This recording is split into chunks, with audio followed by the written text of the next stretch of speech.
Olá, bom dia. Agora são 9 horas e 35 minutos. A gente começa mais um boletim de notícias ao vivo, direto de São Paulo, nesta terça-feira, 14 de fevereiro. Veja aí imagens ao vivo da capital paulista, região da Vila Mariana. Hoje tem sol com muitas nuvens, pancadas de chuva à tarde e à noite. A temperatura máxima chega aos 27 graus. A gente começa com notícia do Vaticano. O secretário de Estado, cardeal Pietro Parolin, disse que o primeiro passo em vista da paz na Ucrânia é o cessar-fogo. Vamos conferir os detalhes com a Mauricéia Silva, do nosso site de notícias. Bom dia, Mauri. Bom dia, Elane. Pietro Parolin falou aos jornalistas na apresentação do livro O Atlas de Francisco, Vaticano e Política Internacional, escrito pelo jesuíta, escritor e teólogo italiano e editor da revista La Civiltà Católica, o padre Antonio Spadaro. Na ocasião, o secretário de Estado do Vaticano afirmou que o Vaticano está procurando usar toda a criatividade para reativar as negociações de paz na Ucrânia e que o primeiro passo deveria ser um cessar-fogo. Parolin recordou também que a Santa Sé tem uma visão diferente dos estados individuais, porque tem uma visão universalista e possui também uma abordagem diferente na busca da paz. O cardeal lembrou que o Papa Francisco quer ir tanto a Moscou quanto a Kiev, porque acredita que um serviço à paz só pode ser feito se for capaz de encontrar os dois presidentes, Vladimir Putin e Volodymyr Zelensky. Assuntos como os 10 anos de pontificado do Papa Francisco, comemorados na segunda-feira, também a questão da imigração, a importância do acordo alcançado durante este pontificado entre a Santa Sé e a China e também o caminho sinodal na Alemanha fizeram parte e foram observados por Parolin. Para mais detalhes, acesse noticias.cançãonova.com. Da redação, Mauricéia Silva para o Boletim de Notícias. Obrigada, Mauricéia. A suspensão das relações da Nicarágua com o Vaticano e uma possível crise financeira após quebra de banco americano estão entre os destaques internacionais de hoje. Ortega suspende relações com o Vaticano. A notícia está entre os destaques do Avvenire. A diplomacia internacional foi proibida quando, em 12 de março de 2022, o governo da Nicarágua decidiu expulsar o núncio apostólico, Monsenhor Valdemar Stanislau Sommertag. Exatamente um ano depois, o presidente Daniel Ortega e sua esposa, Rosário Murillo, anunciaram a suspensão das relações diplomáticas com a Santa Sé, após 115 anos. O secretário da Nunciatura, Ibaé Diouf, que permaneceu na Nicarágua após a saída do núncio, tem apenas 5 dias para deixar o país, segundo fontes da imprensa local. O congelamento das relações com a Santa Sé isola ainda mais o regime, que também foi desmentido por governos latino-americanos e acusado pela ONU de crimes contra a humanidade. Bancos regionais são atingidos pelo medo de uma crise financeira mais ampla. Essa é a manchete do New York Times. Ações dos bancos despencam apesar do empenho dos Estados Unidos para acalmar o mercado. Em todo o país, os bancos estão lutando contra a turbulência, à medida em que os clientes correm para sacar depósitos e os investidores, preocupados, despejam as ações dos bancos. O espanhol El País afirma: o fantasma de outra crise financeira assombra o mundo. As autoridades pedem calma, os investidores buscam refúgio e os bancos centrais repensam sua política monetária após a queda do Silicon Valley Bank. E de hoje até a próxima quinta-feira, em Assunção, no Paraguai, acontece o 2º Congresso Latino-Americano para a Prevenção do Abuso Infantil. O tema do evento é Atender, Informar, Comunicar, chaves para uma gestão eficaz em casos de abuso sexual. Bom dia, Lane e todos. O principal objetivo deste congresso é fornecer ferramentas para uma gestão eficaz em casos de abuso sexual, além de refletir temas atuais e de interesse a fim de formar novos vínculos em nível latino-americano na luta contra o abuso sexual infantil em âmbito eclesial.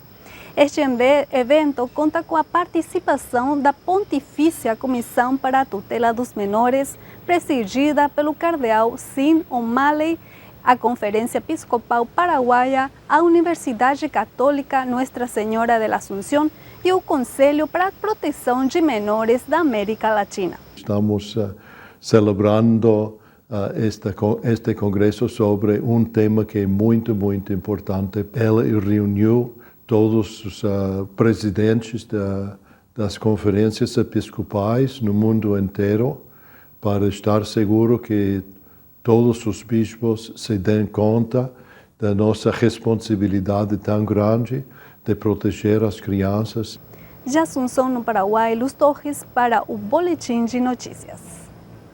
Obrigada, Luz. Agora vamos com notícias do país. Os resultados da classificação dos estudantes para o Fundo de Financiamento Estudantil, FIES, serão divulgados hoje no Portal Único de Acesso ao Ensino Superior. Vamos conversar com o repórter Francisco Coelho, que está em Brasília e vai trazer aí os detalhes para a gente. Bom dia, Francisco. Bom dia, Elaine, a todos que nos acompanham. O resultado dessa chamada única para o FIES vai ser divulgado hoje no portal acessounico.mec.gov.br/FIES. Os selecionados nesta etapa deverão acessar este portal entre os dias 15 e 17 de março para completar as inscrições.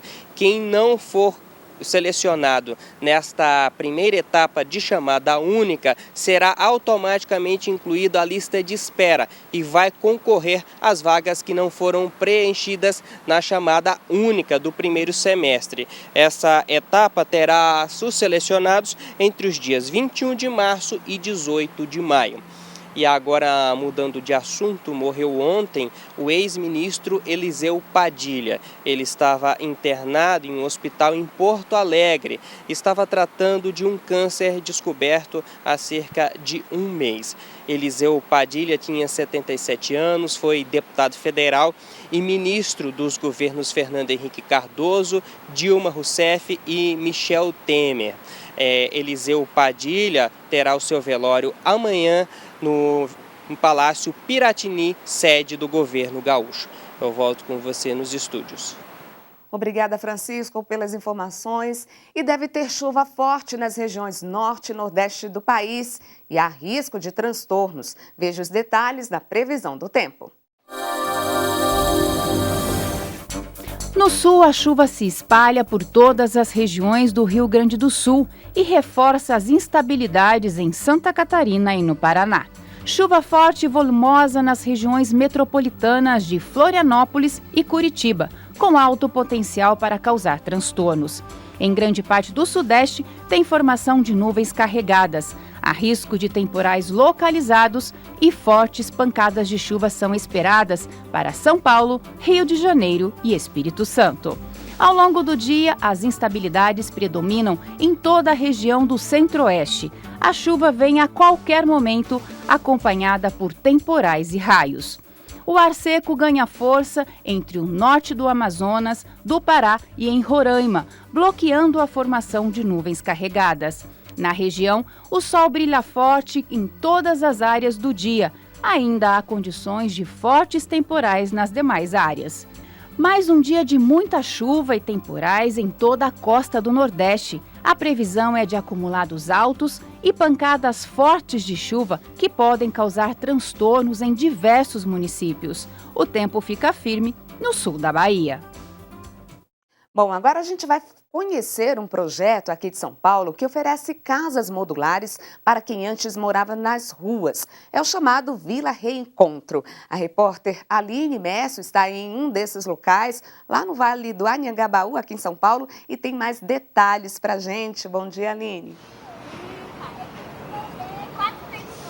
Bom dia, Elane, a todos que nos acompanham. Isso mesmo, eu estou aqui na Vila Reencontro do Vale do Anhangabaú, que foi inaugurada no último dia 16 de fevereiro. Por aqui tem 40 casas já ocupadas. A gente está numa área de lazer aqui com as crianças brincando, inclusive. Vamos entender um pouquinho mais de como funciona esse projeto com Carlos Bezerra Júnior, secretário municipal de Assistência e Desenvolvimento Social aqui de São Paulo. Bom dia, Carlos. Como que funciona esse projeto da Vila Reencontro? Bom dia, Aline. Bom dia a cada um de vocês que nos acompanha nesse momento.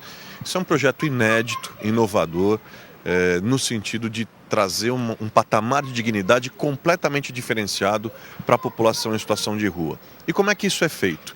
Você percebe que é um terreno no centro de São Paulo, quer dizer, não é distante da população de rua, é integrado no território onde as pessoas estão. São oferecidas casas modulares de 18 metros quadrados, de um material que ele não é inflamável, ele não pega fogo. Ele tem um isolamento térmico, acústico, um conforto térmico muito bom e é voltado para famílias em situação de rua. Então as famílias com crianças, principalmente crianças na primeira infância, são prioridade absoluta. Nessa vila nós temos 50 módulos, sendo que 40 já estão ocupados por essas famílias. Nós temos também mulheres vítimas de violência com seus filhos, que estavam em situação de rua e que aqui também estão. Eles passam de 12 a 24 meses aqui. As crianças na escola, as crianças vão para a escola, para a creche, são acompanhadas, avaliadas, tem um monitoramento nutricional, educacional, vacinas, etc. Elas têm todo esse acompanhamento, creche, escola, e os pais que aqui estão são capacitados para poderem ter novamente seu emprego e se reinserirem na sociedade com um foco. Nosso foco principal aqui se chama autonomia. Devolver dignidade e autonomia a essas pessoas nesse período de 12 a 24 meses para que elas possam se reinserir, a gente ofereça uma saída habitacional definitiva e aí a gente possa então trazer mais e mais famílias. Essa é a segunda vila na cidade, nós temos uma projeção de pelo menos 10 aí até o final do primeiro semestre. Muito obrigada, secretário. Como o secretário disse, essa é a segunda vila, existe outra no Zona Norte, no Canindé. A gente está preparando uma reportagem especial sobre a Vila Reencontro para o Canção Nova Notícias, às 18h45. Voltamos aos estúdios, Elane. Obrigada, Aline. E a gente fica por aqui, mas você pode continuar bem informado acessando o nosso site noticias.cançãonova.com ou o nosso Instagram, @CNNoticias. Logo mais, às 6:45 da noite, a gente se encontra novamente no Canção Nova Notícias. Uma ótima terça-feira para você. Continue ligado em nossa programação. Fique com Deus.